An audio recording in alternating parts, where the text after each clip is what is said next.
Seorang pria memburu ular hitam bertanduk di hutan larangan demi memuaskan ngidam istrinya yang tengah hamil tua. Tanpa sepengetahuan siapapun, daging ular itu dihidangkan kepada sang istri. Namun sejak malam itu, sang ibu mulai bermimpi melahirkan seekor ular, dan perutnya menunjukkan tanda-tanda bersisik. Hingga pada malam kelahiran, petir menggelegar, lampu padam, dan tangisan bayi terdengar seperti desisan makhluk gaib. Bayi itu tidak seperti manusia biasa. Kulitnya bersisik, matanya menyala seperti reptil, dan lidahnya bercabang. Apa yang sebenarnya dikandung oleh sang ibu? Makhluk apa yang telah mereka lahirkan? Mari kita simak ceritanya berikut ini. Langit desa Telaga Setan mulai meremang ketika Dika menggenggam erat tombaknya dan menyusuri jalan setapak yang berakhir di batas hutan. Angin sore membawa aroma lembab tanah basah dan bau lumut yang menguar dari batang-batang pohon tua. Desa kecil yang hanya dihuni oleh 300-an jiwa itu memang dikelilingi oleh hutan tua yang dianggap keramat sejak zaman nenek moyang. Orang-orang desa menyebutnya alas jelmaan, tempat segala batas antara dunia manusia dan makhluk gaib mengabur. Namun bagi Dika, itu semua hanyalah cerita pengantar tidur yang diciptakan untuk membuat anak-anak takut bermain terlalu jauh. Ia menoleh ke belakang, memastikan tidak ada yang mengikutinya. Lalu mengangkat keranjang rotan di punggungnya, dan masuk ke dalam gelapnya hutan. Tujuan utamanya hari itu bukan sekadar berburu. Istrinya, Rani, yang tengah mengandung 9 bulan, ngidam aneh, mengidam daging yang berbau amis dan rasa gurih yang tak biasa. Dika sempat berusaha mencarikan ikan air tawar atau belut. Tapi Rani hanya muntah dan menolak semua makanan itu. Maka Dika nekat. Di benaknya, mungkin daging ular bisa jadi jawaban. Ia pernah mendengar, konon daging ular punya khasiat baik untuk janin dan stamina. Tapi di desa itu, memburu ular bukan hanya berbahaya, namun juga pantang dilakukan di dalam hutan. Karena ular yang tinggal di alas jelmaan bukan ular biasa. Langkah Dika semakin dalam menembus hutan, menyingkirkan semak dan akar gantung yang menjulur seperti tangan mayat.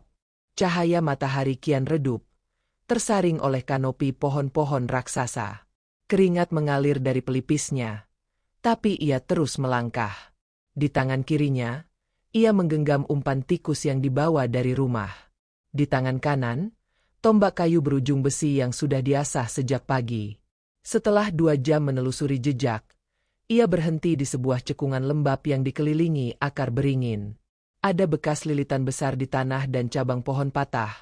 Tanda ular besar lewat tak lama. Hening. Hanya suara jangkrik dan dedaunan jatuh.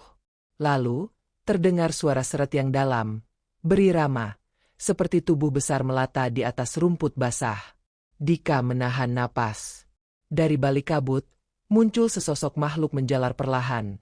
Seekor ular hitam, panjangnya hampir 3 meter, dengan 2 tonjolan keras menyerupai tanduk di atas kepala.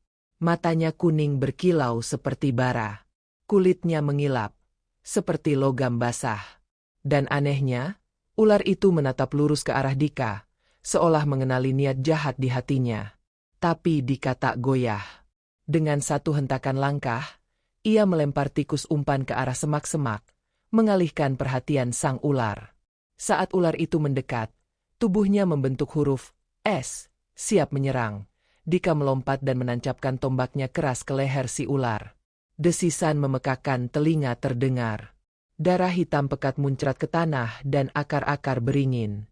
Tanah gemetar sesaat, seperti menolak darah yang menyentuhnya. Tubuh ular itu meronta keras, membelit tombak dan pergelangan tangan Dika, sebelum akhirnya tergeletak tak bernyawa. Dika menarik napas panjang. Kakinya gemetar. Tapi rasa bangga dan puas merayap di hatinya. Beres. Gumamnya. Rani pasti suka ini. Tapi ia tidak sadar bahwa dari balik kabut, sepasang mata lain mengawasinya. Mata merah menyala dari balik pohon tua. Tak bersuara. Hanya memandangi tubuh ular yang tergeletak dan manusia yang mencuri nyawa penjaga hutan itu. Setiba di rumah, Dika membungkus daging ular dengan daun pisang, lalu memberikan kepada ibunya. Masak ini untuk Rani. Jangan tanya daging apa. Ibunya mengernyit, tapi tak banyak bicara. Ia tahu menantu perempuannya tengah ngidam berat, dan makanan kadang menyelamatkan emosi wanita hamil. Rani makan malam itu dengan lahap. "Ini enak, Dik," katanya dengan senyum lelah. "Aneh, tapi bikin tubuh hangat." Dika tersenyum senang. "Ya," katanya, "bagus buat bayi juga." Malam itu, Dika tidur nyenyak. Tapi Rani tidak. Ia bermimpi sedang berada di hutan yang sama.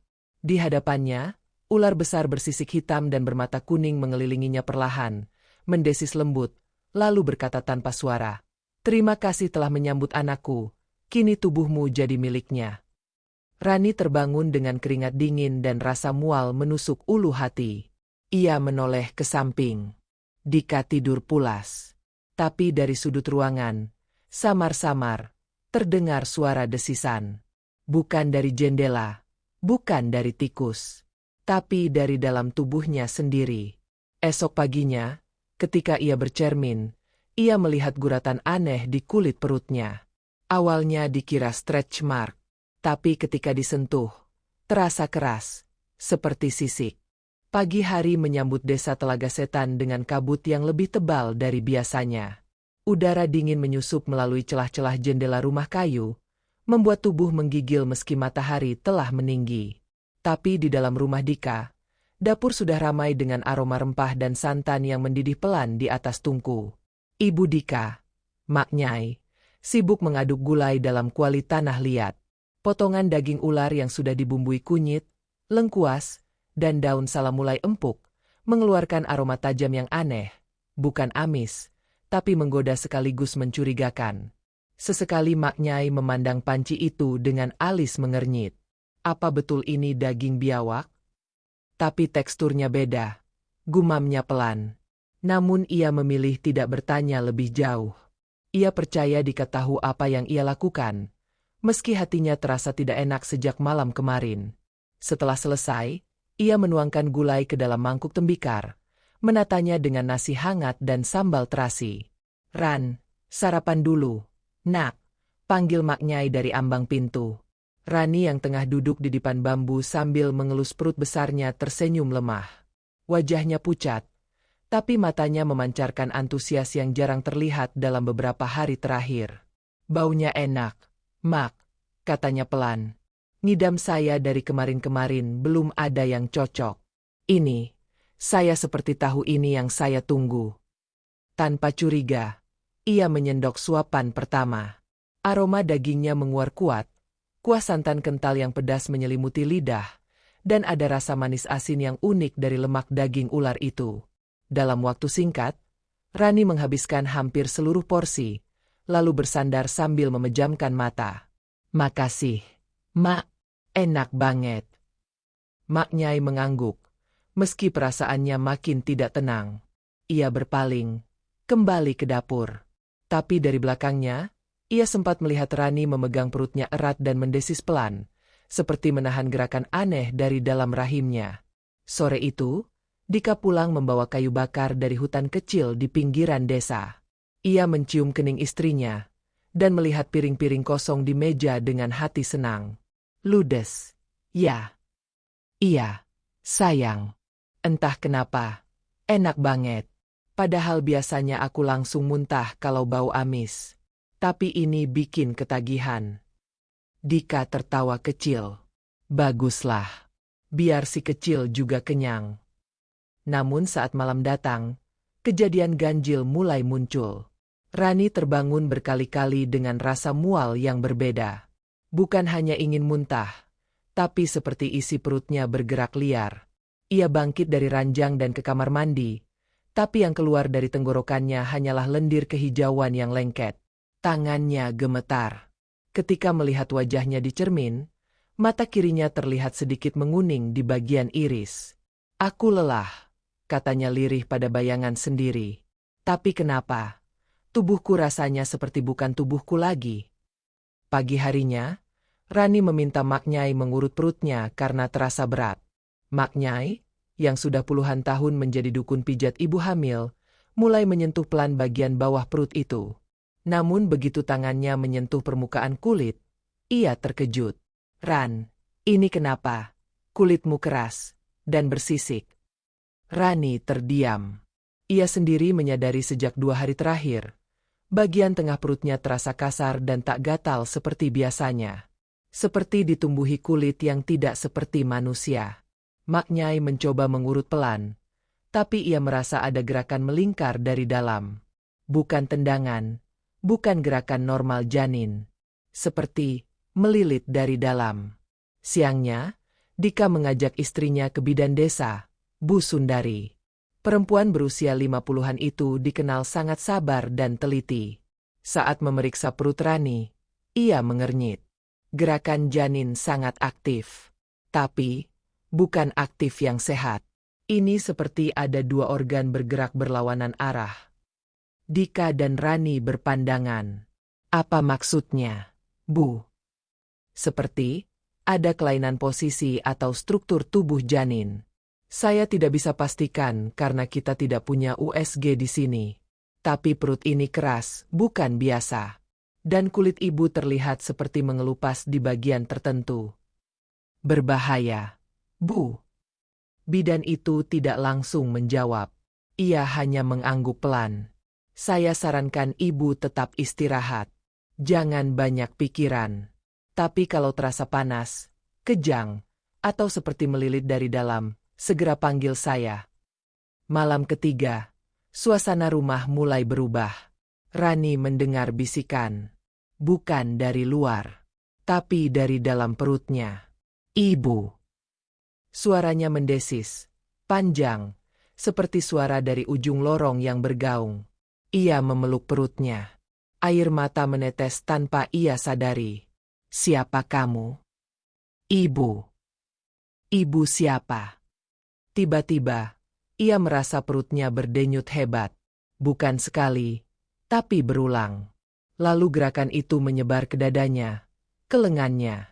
Ia merasa seperti dililit dari dalam. Ia berteriak memanggil Dika. Dika bangun tergopoh-gopoh. Melihat istrinya duduk di sudut ruangan dengan mata nanar dan tubuh gemetar. Di bawah lampu gantung, perut Rani memantulkan cahaya aneh. Seperti kulit ular hitam mengilap di bawah cahaya bulan. Ran, Allah, ini kenapa? Rani memegang tangan suaminya. Apa yang kamu kasih ke aku waktu itu, Dik? Daging apa? Dika terdiam. Hatinya mendadak kosong. Itu daging ular.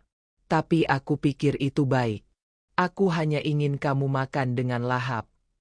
Ular. Rani menjerit. Ia langsung menangis. Tubuhnya bergetar hebat. Kenapa kamu kasih aku itu waktu aku hamil? Aku tidak tahu. Aku pikir. Tidak ada yang bisa dikira-kira saat aku hamil. Tiba-tiba, lampu padam. Seluruh rumah gelap. Angin meniup gorden, dan dari luar rumah terdengar suara desisan panjang, seolah seluruh kebun belakang dipenuhi ular yang datang menagih janji. Rani pingsan malam itu, dan Dika duduk termenung di sisi ranjangnya, di tengah gelap, dengan hanya suara detak jam dinding yang semakin melambat. Hatinya tahu, ada yang sudah berubah. Dan apapun yang tumbuh di dalam rahim istrinya, bukan lagi sekadar anak manusia. Langit desa Telaga Setan masih kelabu ketika Rani terbangun dari pingsannya. Rasa berat di sekujur tubuhnya membuatnya sulit bangkit. Dika duduk di samping ranjang dengan mata sembab dan wajah yang tak sanggup menyembunyikan rasa bersalah. Kamu bangun juga, gumamnya, seperti setengah berdoa. Rani hanya menatap kosong ke langit-langit. Ada suara-suara aneh bergema di telinganya. Suara bisikan yang seperti merayap dari liang bumi, tapi tidak berasal dari luar. Suara itu seolah muncul dari rongga dadanya sendiri. Ibu, aku sudah tumbuh di dalammu. Jangan buang aku bagian dari darahmu. Rani memejamkan mata, namun suara itu tak hilang. Justru semakin nyata. Hari itu, untuk pertama kalinya sejak awal kehamilannya, Rani menolak disentuh oleh siapapun. Bahkan ketika Maknyai datang membawakan air rebusan daun sirih dan jahe, Rani hanya menggeleng lemah dan menyembunyikan perutnya di balik selimut tebal. "Mak," dia mulai dengar suara aneh, kata Dika pelan, ketika ibunya membujuknya di dapur. Katanya suara dari dalam tubuhnya. Mak Nyai meremas tangan anaknya. "Kita harus panggil orang pintar. Dik, ini bukan lagi soal medis. Ini sudah masuk ranah gaib." Dika menggeleng cepat. "Enggak, Mak. Nanti Rani tambah stres. Biar aku cari jawaban sendiri. Mungkin ini efek dari daging itu. Tapi mungkin bisa diobati." Namun malam berikutnya, mimpi Rani menjadi semakin nyata. Dalam mimpinya, ia berada di padang ilalang tinggi yang terbakar matahari. Di hadapannya terbentang kolam air hitam tak berdasar.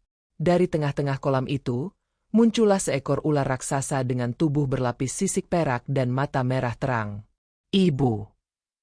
Rani menjerit, tapi tubuhnya tak bisa bergerak. Ia hanya bisa melihat saat ular itu membuka mulutnya, dan dari dalamnya keluar sosok bayi mungil dengan kulit berkilau, telinga kecil, dan ekor panjang melingkar seperti tali pusar. "Aku lahir dari rasa lapar.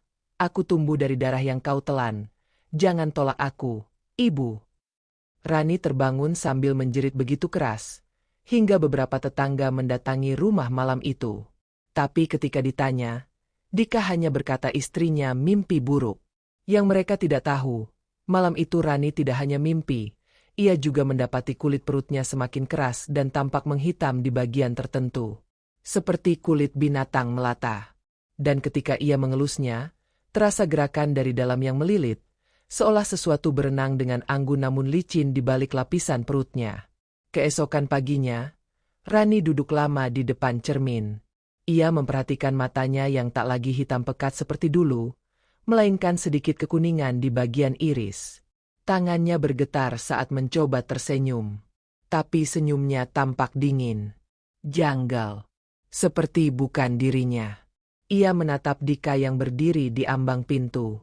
"Kamu yakin itu hanya daging ular?"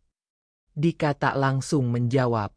"Aku nggak tahu, Ran, tapi waktu aku berburu, ular itu beda dari ular biasa. Hitam, matanya menyala, dan kepalanya bertanduk." Rani menutup mulutnya dengan tangan. Wajahnya pucat. "Kamu bunuh ular bertanduk dari hutan alas jelmaan?" Dika mengangguk perlahan. "Aku nggak tahu kalau itu hutan terlarang." "Dik, itu penjaga hutan. Ular-ular semacam itu bukan sekadar hewan. Itu titisan penjaga alam. Kau makan dagingnya, dan memberikannya padaku yang sedang hamil." Rani terisak. Tubuhnya berguncang. Ia tahu sekarang semuanya masuk akal. Desisan, mimpi, sisik di tubuhnya. Ia bukan hanya membawa anak manusia, tapi keturunan makhluk yang telah dibunuh ayahnya sendiri. Hari-hari berikutnya menjadi siksaan batin. Setiap malam, Rani mendengar suara ular melata di bawah lantai rumah. Bahkan kucing dan ayam peliharaan di sekitar rumah satu persatu menghilang. Mak Nyai pernah melihat bayangan panjang menjulur dari kamar Rani di malam hari, tapi tidak berani mendekat. Dan yang paling mengerikan, perut Rani kini bukan hanya bersisik, tapi juga terasa hangat seperti batu yang dijemur di bawah matahari. Ia tidak bisa tidur terlentang karena di bagian punggungnya muncul semacam tonjolan aneh yang terasa lunak namun menonjol. Ia mulai meminum air mentah dari tempayan dan menolak makanan matang. Pada malam ke-36 sebelum perkiraan lahiran, Dika mendengar suara tangisan dari dapur. Ia menemukan Rani duduk di lantai, memegang seonggok kulit tipis yang tampak baru saja terkelupas dari perutnya. Ia menggenggamnya erat. Matanya nanar. Dia berganti kulit, seperti ular. Dika mendekat, tapi Rani menepisnya. "Dia hidup di dalamku, tapi bukan milikku." Dika memeluk istrinya. "Kita akan cari cara, Ran. Kita akan keluarkan dia dan selamatkan kamu." Tapi di balik pelukannya, Rani hanya memandang kosong. Ia tahu, tak ada yang bisa diselamatkan lagi. Tubuhnya sudah bukan miliknya. Dan apapun yang ada di dalam sana sedang bersiap untuk dilahirkan. Hari itu langit memerah sejak sore. Awan gelap menggantung di atas desa Telaga Setan seperti penutup jenazah raksasa. Petir menyambar di kejauhan, dan hembusan angin membawa aroma lumpur dan kematian. Warga mulai menutup jendela, menyalakan pelita, dan berdoa agar malam itu berlalu dengan tenang. Namun di rumah Dika, malam itu adalah malam yang tidak akan pernah mereka lupakan. Rani mulai mengerang sejak maghrib. Kontraksi datang lebih cepat dari dugaan. Ia menggenggam tangan Mak Nyai begitu erat, hingga urat-urat tangannya menonjol dan wajahnya basah oleh keringat dingin. "Mak, aku mau lahiran." Mak Nyai langsung memanggil Dika yang sedang menyiapkan air hangat dan mengabari Bu Sundari, bidan desa. Tapi saat keluar rumah, Dika menyadari sesuatu yang membuat tengkuknya merinding. Suasana desa hening. Tidak ada suara jangkrik. Tidak ada suara burung malam. Bahkan anjing di ujung jalan berhenti melolong. Dan yang terdengar hanyalah desisan panjang yang tak berhenti, seolah seluruh hutan sedang bernapas. Bu Sundari datang terburu-buru 15 menit kemudian.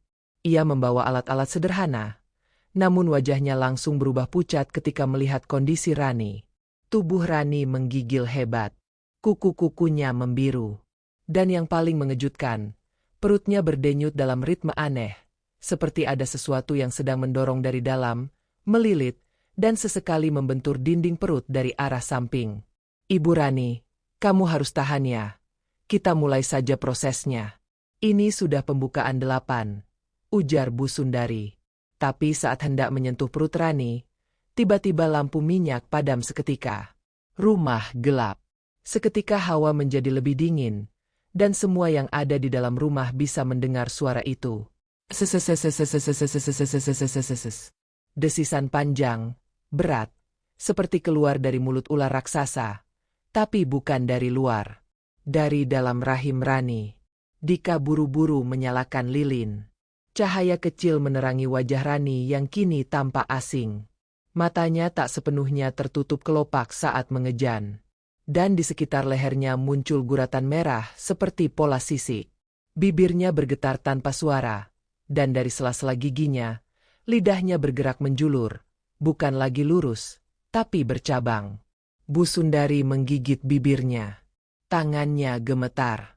Tapi ia memaksa tetap profesional. Ia membuka kain yang menutupi bagian bawah tubuh Rani, dan seketika tubuhnya kaku. Bayi itu mulai keluar. Tapi bukan kepala yang muncul lebih dulu. Ekor. Panjang. Licin. Bersisik. Dika nyaris menjatuhkan baskom air saat melihatnya. "Apa itu, Bu?" teriaknya. Tapi Bu Sundari tidak menjawab. Ia sibuk menarik napas cepat-cepatan sambil menahan diri untuk tidak lari. Mak Nyai mulai menangis. "Allah. Astagfirullah." Ekor itu meliuk keluar pelan, diikuti tubuh mungil yang tampak seperti bayi manusia, tapi kulitnya bukan merah muda. Kulit bayi itu bersisik kehitaman, berkilau seperti batu akik basah. Tangannya kecil, tapi jari-jarinya runcing. Dan saat akhirnya wajahnya muncul dari rahim ibunya, semua orang dalam ruangan itu menahan napas. Matanya tidak tertutup. Ia lahir dengan mata terbuka, dan bola matanya kuning menyala dengan pupil menyerupai mata reptil. Ia tidak menangis, melainkan mendesis. SSS hahaha. Suara itu menggema di seluruh rumah. Dan anehnya, lampu-lampu tetangga padam semua dalam waktu bersamaan. Dika terduduk, tak sanggup menahan tubuhnya. Ia hanya menatap makhluk kecil itu, darah bercampur lendir mengalir dari tubuhnya, tapi wajahnya tampak tenang, bahkan menatap langsung ke arah ayahnya. Seperti menuntut. Seperti tahu apa yang telah terjadi. Mak Nyai hampir pingsan, tapi berhasil ditahan oleh Bu Sundari yang akhirnya berkata dengan suara tercekat. "Anaknya, bukan anak biasa." Di luar rumah, angin semakin kencang. Warga mulai berkumpul diam-diam, bertanya-tanya apa yang terjadi. Tapi tak ada yang berani mendekat. Karena dari dalam rumah Dika, terdengar suara-suara aneh. Desisan, suara retakan kayu, dan sesekali tangisan perempuan yang tiba-tiba berubah menjadi erangan ular. Malam itu, satu-satunya bayi yang lahir di desa, bukan bayi manusia seutuhnya. Dan ibu yang melahirkannya, tak sadarkan diri hingga fajar.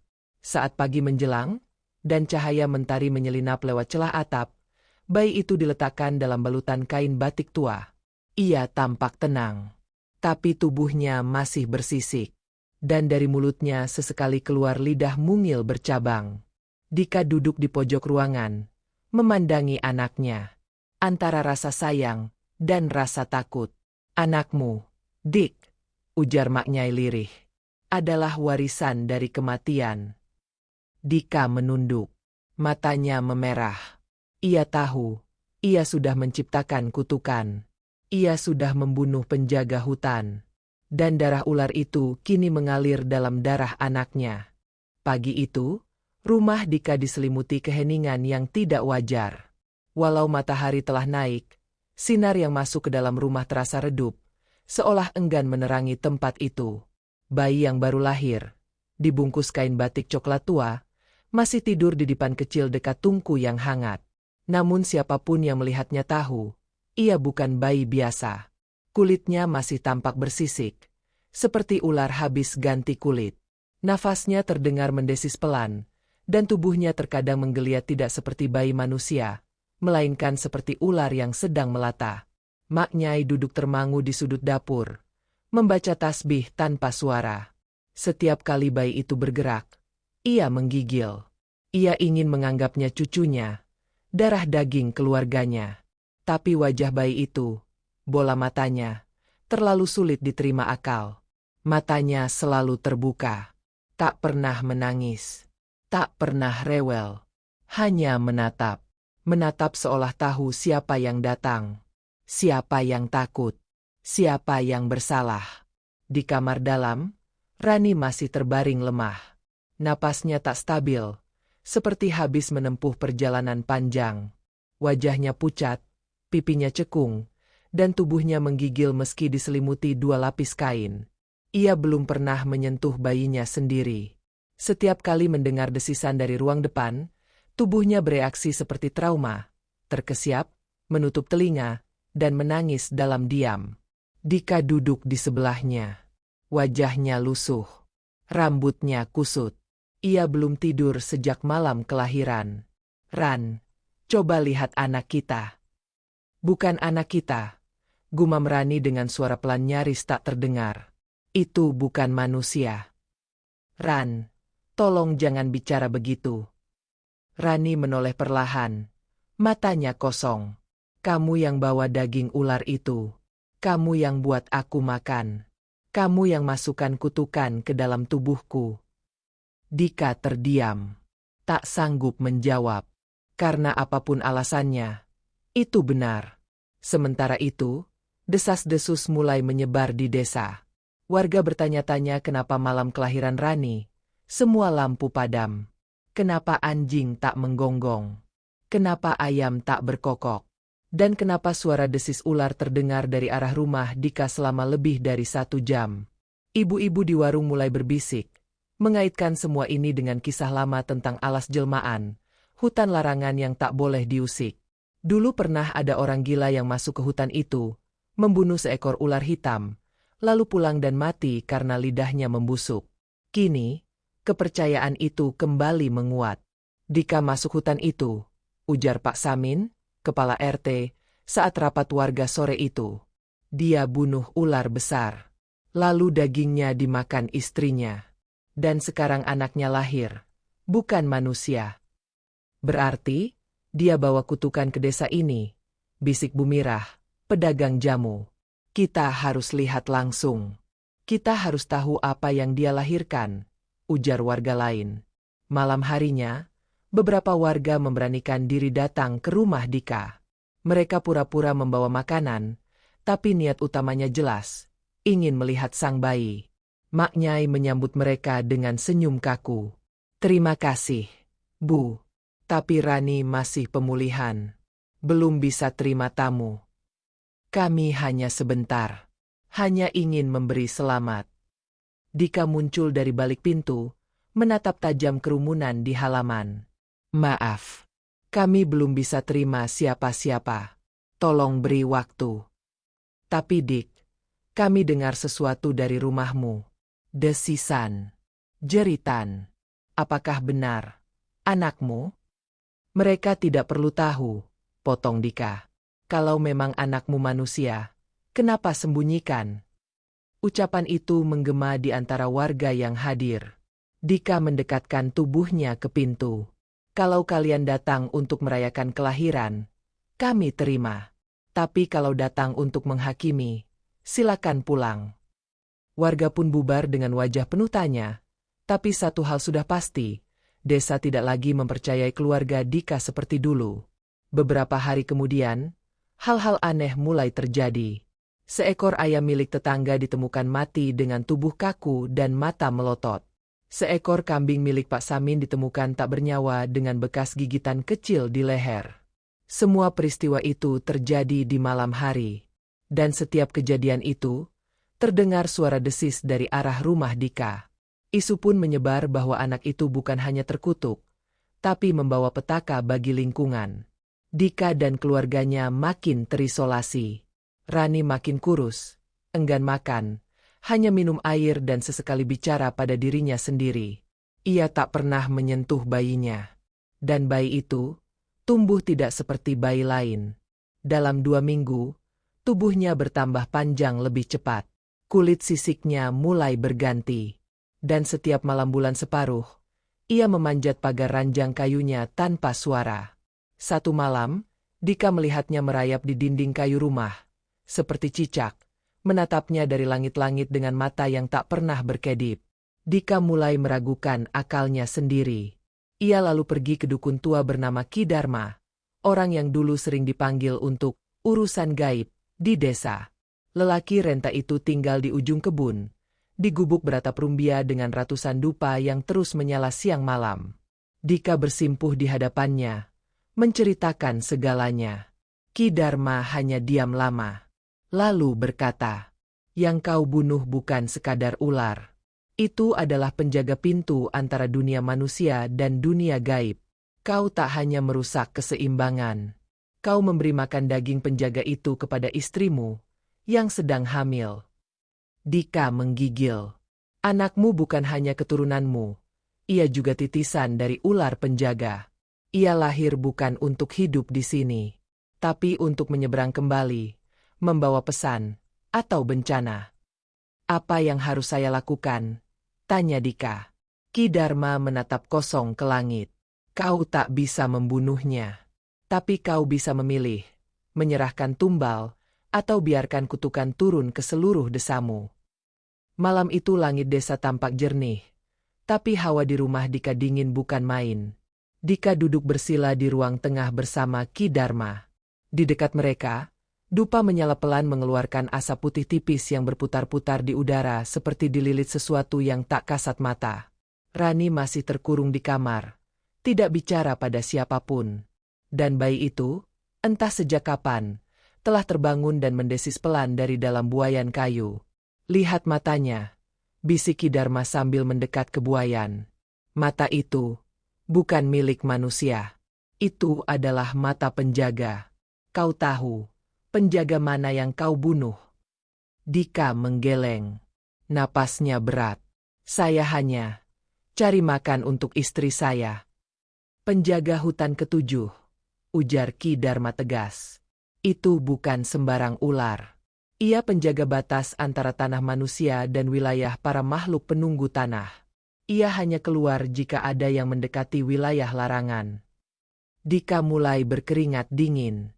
"Dan kau tidak hanya membunuhnya, tapi memotong tubuhnya, memasaknya, dan, lebih dari itu, kau menjadikan darahnya bagian dari istrimu yang sedang mengandung. Itu sama saja seperti membuka gerbang antara dunia kita dan dunia mereka. Dan bayi ini adalah jembatannya." Dika menunduk, tubuhnya gemetar. "Lalu, apa yang harus saya lakukan?"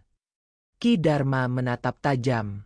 "Dalam aturan lama, yang melanggar batas akan ditebus. Darah akan dibayar dengan darah. Ular penjaga mati, dan kini ia hidup kembali sebagai anakmu. Tapi karena tubuh manusia tak mampu menampung penuh jiwa penjaga, maka ia akan terus meronta, dan kutukan itu tak akan berhenti, kecuali dibayar tumbal. Tumbal? Bisik Dika. Ki Dharma mengangguk. Makhluk seperti ini haus akan keseimbangan.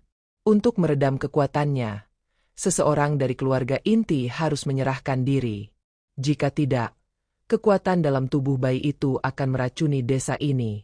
Hewan akan mati, tanaman layu, anak-anak demam, dan istrimu perlahan kehilangan akalnya. Dika pulang membawa keputusan yang tak bisa ia ucapkan. Tapi malam itu, ia duduk di sebelah Rani, menatap istrinya yang sudah hampir tak kenal dirinya sendiri. Rambut Rani rontok, bibirnya membiru, tubuhnya gemetar tanpa henti meski diselimuti tebal. "Ran," bisiknya lirih. "Aku sudah tahu siapa dia." Rani menoleh lambat, matanya kosong. "Aku tahu dia bukan sekadar bayi. Aku tahu kamu tak sanggup menyentuhnya. Tapi kamu juga tak bisa melepaskannya. Dia, darahmu, dan darahku." Air mata Rani mengalir. "Aku merasa seperti wadah. Dia tidak menganggapku ibunya." Malam itu, untuk pertama kalinya, Rani menghampiri buayan kayu. Bayi itu tidak menangis. Ia hanya mendesis pelan dan menatap Rani dengan mata kuning yang tenang. Rani mengangkat tubuh kecil itu ke pelukannya. Tubuh itu dingin, seperti batu. Namun saat Rani memeluknya erat, suara aneh terdengar dari luar rumah. Bukan suara hewan, bukan suara manusia, tapi gemuruh kecil dari tanah, dan derik pintu-pintu tetangga yang terbuka sendiri. "Sudah dimulai," gumam Rani. Ia memanggil sesuatu. Dika masuk tergesa. "Ran, jangan biarkan dia keluar malam ini." Ki Dharma bilang malam purnama pertama sejak kelahirannya akan menentukan nasib desa. "Dika," Rani berkata perlahan, "aku sudah bicara padanya. Dalam mimpiku, ia tidak marah. Ia hanya kesepian. Ia ingin kembali. Tapi jalannya tertutup." "Jalan apa?" "Jalan pulang," jawab Rani. "Kecuali seseorang bersedia membukakannya." Pukul 2 dini hari. Langit di atas desa Telaga Setan bulat sempurna. Bulan purnama menyinari tanah dengan cahaya pucat, dan malam itu, semua hewan di desa diam. Tidak ada jangkrik, tidak ada suara kodok. Bahkan anjing dan ayam pun tak bersuara. Tapi dari dalam rumah Dika, suara tangis terdengar. Tangis manusia. Dan suara desis, panjang, berat, seperti dari tenggorokan yang tak seharusnya bisa bersuara. Di tengah ruangan, Dika memeluk tubuh Rani yang kini tak bernyawa. Wajahnya damai, matanya tertutup. Tapi di tangannya, bayi itu tergeletak tenang, tak lagi menggeliat. Ia tertidur, atau seperti sedang menunggu sesuatu. Dika menjerit dalam diam. Ia tahu, istrinya menyerahkan diri. Rani memilih menjadi tumbal, seperti yang disyaratkan. Pagi harinya, warga mendapati kabut di sekitar rumah Dika menghilang. Udara terasa segar. Ayam mulai berkokok. Suara jangkrik kembali. Dan tak ada desisan lagi. Bayi itu kini tampak normal. Kulitnya halus. Matanya hitam bulat seperti anak manusia biasa. Tapi Dika tahu, dalam tubuhnya, sesuatu masih menunggu untuk bangkit. Kutukan itu mungkin tidak hilang. Hanya ditunda. 40 hari telah berlalu sejak kepergian Rani. Desa Telaga Setan kembali ke rutinitasnya. Petani pergi ke sawah, anak-anak berlarian di pematang, dan burung-burung kembali bersarang di atap rumah. Namun di rumah kayu milik Dika, yang terletak sedikit terpisah dari pemukiman utama, suasana tak pernah benar-benar kembali seperti dulu. Bayi itu, anak Dika dan Rani, diberi nama Rasha. Bagi warga, Rasha tampak seperti anak biasa. Kulitnya cerah, tubuhnya sehat, dan mata hitamnya tak lagi menyala kuning seperti malam kelahirannya. Namun bagi Dika, Anak itu adalah teka-teki hidup yang tidak pernah benar-benar bisa ia pahami. Rasha tidak pernah menangis, tidak pernah rewel. Tapi ia juga tidak tertawa, tidak bereaksi terhadap mainan atau suara. Setiap malam, matanya terbuka lebar hingga fajar. Dan yang lebih aneh, tubuhnya tetap dingin, bahkan saat dibungkus selimut tebal. Suatu malam, Dika mencoba menyanyikan lagu Nina Bobo yang dulu sering dinyanyikan Rani.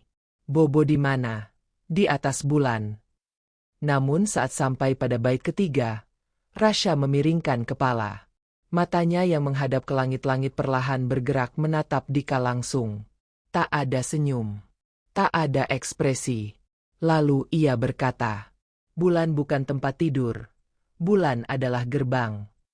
Dika terperanjat. Tangannya gemetar. Itu adalah kalimat, bukan ocehan bayi. Rasha belum berumur 2 bulan. Suara itu, halus, mendesis, dan dalam, bukan suara bayi. Paginya, Dika pergi ke rumah Ki Dharma lagi. Dia bicara, kata Dika sambil menahan emosi. Tapi bukan seperti anak-anak pada umumnya. Ia menyebut bulan sebagai gerbang. Ki Dharma, yang tengah membakar dupa di halaman, mengangguk pelan. "Aku sudah bilang padamu, Dik, kau bisa menunda kutukan, tapi tak bisa menghapusnya. Istrimu menjadi tumbal bukan untuk memutus, tapi untuk menunda kebangkitan." Apa yang bangkit? Ki. Kesadarannya. Jiwa sang penjaga belum tenang, karena ia dibunuh dalam keadaan marah. Dan darahnya telah menjadi daging dalam tubuh anakmu. Dika menunduk. Apa yang harus kulakukan? Kau harus mencari tanda-tanda. Sebelum Rasha mengklaim tubuhnya sepenuhnya. Dan tanda-tanda itu mulai muncul. Hari ke-50, Dika bangun di pagi hari dan menemukan jejak licin sepanjang lantai rumah. Seperti bekas tubuh basah yang menjalar dari dapur ke kamar.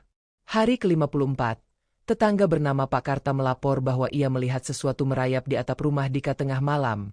Panjang, licin, tapi ujungnya seperti tangan bayi. Hari ke-60, seekor ayam jago milik Dika ditemukan mati di dalam lumbung. Lidahnya putus. Di sampingnya, jejak darah kecil membentuk huruf yang menyerupai aksara tua di lantai kayu. Dan setiap malam bulan separuh, Rasha berbicara dalam bahasa yang tak dipahami siapapun. Suara yang panjang, mendesis, dan berat. Bahasa yang hanya terdengar di dalam kepala Dika. Akhirnya, pada malam ke-66, Dika melihat sendiri. Ia terbangun karena mendengar suara kursi goyang berderit. Ia turun dari ranjang dan berjalan perlahan ke ruang tengah. Di sana, cahaya lilin hampir padam. Tapi ia bisa melihat sosok kecil duduk tenang di kursi. Rasha. Namun matanya menyala lagi, kuning cerah seperti malam kelahirannya. Dan dari tubuhnya, sisik-sisik tipis muncul kembali, perlahan, menyebar dari dada ke lengan. Ketika Rasha melihat Dika, ia berkata, "Tubuh ini mulai menerima aku, Ayah. Tapi aku butuh satu lagi, satu darah, agar aku sempurna." Dika mundur. Tubuhnya gemetar. Darah siapa? Orang yang terakhir menyaksikan kelahiran. Ia yang menghalangi jalan lahirku. Ia yang menyentuh tubuh ibuku dan menjerit dalam ketakutan. Dika mengingat. Bu Sundari, bidan desa. Malam itu, Dika tak tidur. Ia duduk di serambi rumah sampai fajar, menatap sawah dan langit yang perlahan terang. Di dadanya, rasa takut dan bersalah bercampur menjadi satu. Apakah ia akan membiarkan anaknya menjadi makhluk sepenuhnya? Ataukah ia harus menyerahkan tumbal baru, agar keinginan makhluk itu terpenuhi? Namun satu hal pasti, kutukan belum selesai. Dan waktu semakin menipis. Pagi itu kabut turun lebih tebal dari biasanya. Udara desa Telaga Setan terasa berat, seolah langit sendiri enggan melihat apa yang akan terjadi hari itu. Dika, berdiri di depan rumahnya, membawa selendang kecil berisi botol susu dan kalung peninggalan Rani. Di dalam rumah, Rasha tertidur diam, seperti biasa, tanpa suara, tanpa gerakan. Namun semalam, setelah kursi goyang berhenti berderit, suara itu muncul kembali di dalam kepala Dika. Satu darah lagi, yang menolak kelahiranku. Dan ia tahu siapa yang dimaksud. Bu Sundari, bidan yang menangani kelahiran Rani, satu-satunya orang yang tidak pernah kembali sejak malam itu. Konon ia menghilang dari rumah, dan warga mengira ia kembali ke kota. Tapi Dika tahu, wanita itu telah membawa sesuatu yang belum selesai. Hari itu Dika berjalan ke ujung desa, menuju rumah Bu Sundari. Ia membawa Rasya dalam gendongan, dibalut kain batik tebal. Ia mengetuk pintu rumah kayu yang sepi itu. Tak ada jawaban. Tapi setelah mengetuk 3 kali, pintu terbuka sendiri. Perlahan, berderit nyaring, memperlihatkan ruang tamu yang berdebu dan sunyi. Langkah kakinya berhenti di tengah ruangan. Di sana, tergolek tubuh Bu Sundari. Tubuhnya pucat. Matanya terbuka, menatap ke langit-langit. Namun yang membuat Dika membeku adalah kondisi kulit di sekitar lehernya. Ada guratan merah panjang, seperti lilitan. Di sampingnya, botol minyak telon jatuh pecah. Dan di atasnya, tulisan dengan darah. Darahnya telah diberikan. Tapi gerbang belum terbuka. Dika menjerit. Tapi tidak ada suara yang keluar. Tangannya gemetar memegang Rasya yang tetap diam di pelukannya. Anak itu perlahan membuka mata dan tersenyum. Malamnya, Dika menyalakan 5 lilin di tengah rumah. Ia duduk bersila, menaruh Rasya di tengah lingkaran garam dan dupa. Ia sudah tak tahan. Ia ingin semuanya selesai. Ia ingin tahu siapa sebenarnya yang ia panggil sebagai anak selama ini. Jika kamu bukan anakku, tunjukkan wujudmu malam ini. Angin masuk melalui celah-celah papan rumah, meniup lilin satu persatu. Asap dupa menari di udara dan membentuk lingkaran di atas Rasya, yang kini perlahan berdiri sendiri meski belum bisa berjalan. Matanya kembali menyala. Mulutnya terbuka, dan dari sana keluar suara Rani. Dik, jangan lepaskan dia. Dia anak kita. Dika mundur. Jangan gunakan suara istriku. Namun suara itu berubah lagi. Kali ini dalam nada berat dan mendesis. Aku bukan anakmu. Aku adalah warisanmu. Darahmu menyatu denganku. Tubuh ibumu menjadi jalanku. Aku tak ingin lahir. Tapi kau paksa aku keluar dari dunia kami. Kini kau harus membiarkan aku kembali. Lalu dari tubuh Rasya, muncul siluet ular raksasa. Mengelilingi ruangan, membentur dinding, menggetarkan lantai. Bukakan gerbang. Berikan jalanku pulang. Dika tersungkur. Air mata membasahi wajahnya. Dalam hatinya, ia tak ingin anaknya menjadi makhluk itu. Tapi jika ia tidak menyerah, maka makhluk itu akan tetap hidup dalam tubuh manusia, menjadi penguasa yang tidak mengenal belas kasih. Ia mengingat kata-kata Ki Dharma. Gerbang hanya bisa dibuka oleh darah yang bersedia, bukan dipaksa. Dika berdiri. Ia menggenggam pisau kecil di tangannya. Ia menatap Rasya, makhluk kecil yang sebagian darinya adalah darahnya, dan sebagian lainnya, entitas dari dunia lain. Dengan napas tercekat, ia berkata, jika yang kau mau adalah jalur pulang, maka biarlah tubuhku jadi jembatan. Lalu ia menggores pergelangan tangannya. Darah mengucur ke tanah. Rasya menatapnya. Sisiknya mulai bersinar. Lilin padam semua. Dan tiba-tiba, lantai rumah Dika membelah perlahan, memunculkan liang gelap dengan asap putih naik dari dalamnya. Gerbang sudah terbuka. Rasya melayang.